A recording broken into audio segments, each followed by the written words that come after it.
A lot of people are shopping for EVs nowadays, and the market continues to expand. But as of very recently, the market just got a lot more confusing for the US. Hi, I'm Adam. Welcome to my channel, A/304. Today we're going to decide which car to buy right now, either to take advantage of the old EV tax credit or have a shot at the new one. But first, one quick caveat. Do not let EV tax incentives influence your decision about which EV you buy. If you don't like the wheels on a $47,000 car, you're probably not going to like the wheels on a $40,000 car. Do you? With that said, if budget is of top priority, let's go straight down the rabbit hole. The base model Rivian R1T will qualify for the current EV tax credit if you can get your vehicle purchased before the president signs the new bill into law.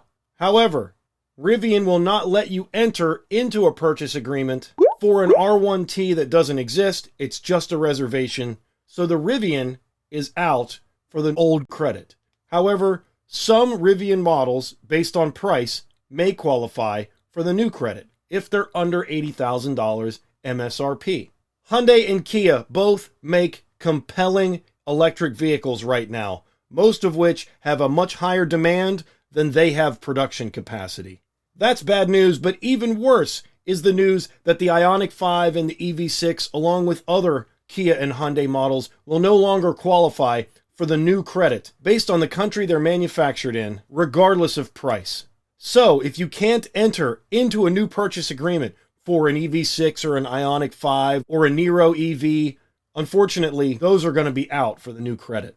Also out is the Fisker Ocean, unless you want a $70,000 model. Fisker gave all of their reservation holders a chance to get in line and secure one of the U.S. allotment for all of their trim levels as soon as the new bill was passed in the Senate. But those allotments have all been spoken for except for the $68,999 extreme trim. So the Ocean, going forward, because of its manufacture in Austria, is out. The Volkswagen ID4 will have select trims built in Tennessee starting in 2023, and those vehicles may qualify for a portion of the credit. However, current ID4s do not qualify for the new credit. I did look one up. I found one. It'll cost you about $40,000. So if you're looking for an ID4 and somebody's got one on the lot, get out there and grab it before the president signs the new bill into law and exempts you from the existing tax credit. There's also a lot of cars in limbo, and I'm going to give you an entire list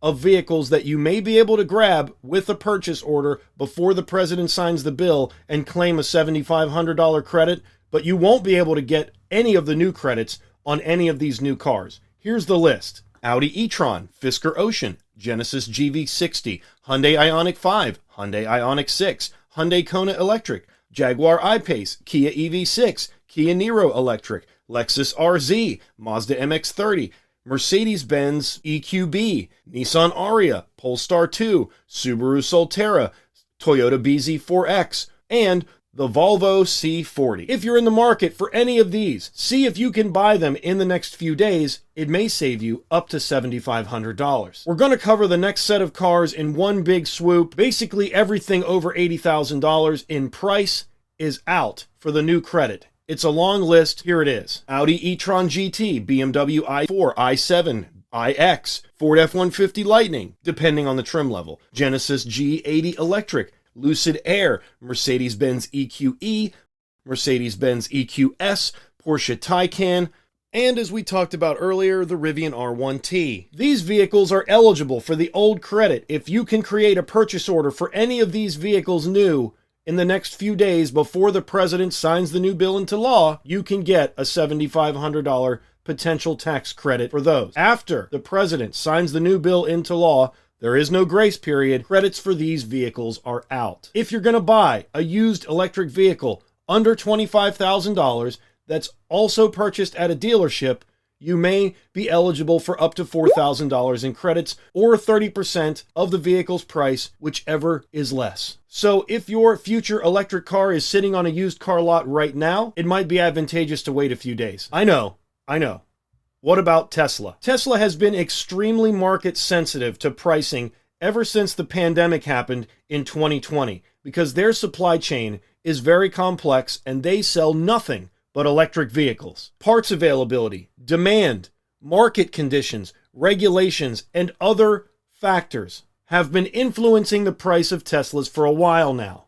As far as cars, there is likelihood that only the long-range Model 3 will qualify for the new credit because of pricing and because the Model 3 standard range or the Model 3 rear-wheel drive battery is manufactured in China. That may disqualify the most affordable Model 3 from all of the tax credit, or maybe half. We'll have to wait and see. But Tesla knows the long-range Model 3 has potential to qualify for the new credit, as they have removed it from being able to be reserved until 2023. If the Tesla Model Y is classified as an SUV, both existing models could qualify for all or half of the new EV tax credit. But don't expect the pricing not to be affected by that. The one thing I can guarantee is that Tesla will make sure they get the maximum amount of profit from each vehicle they sell, and they will sell those vehicles at a market competitive price. So expect price fluctuation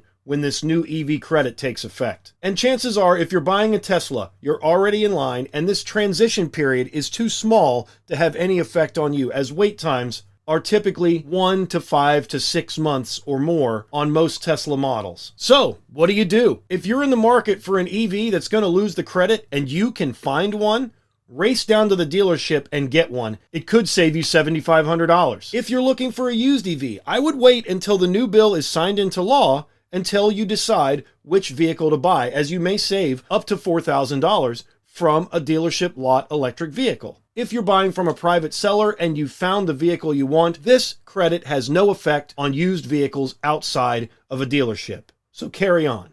And everyone else, carry on as normal. This new EV credit will have less effect than ever, as almost all vehicles right now don't qualify for the new credit in the US. If you have any additional questions about which cars qualify for the new EV credit or which ones qualify for the old one, please feel free to let me know down in the comments below. Subscribe for more. We'll see you on the next one. Hey, smash the like button. Thank you.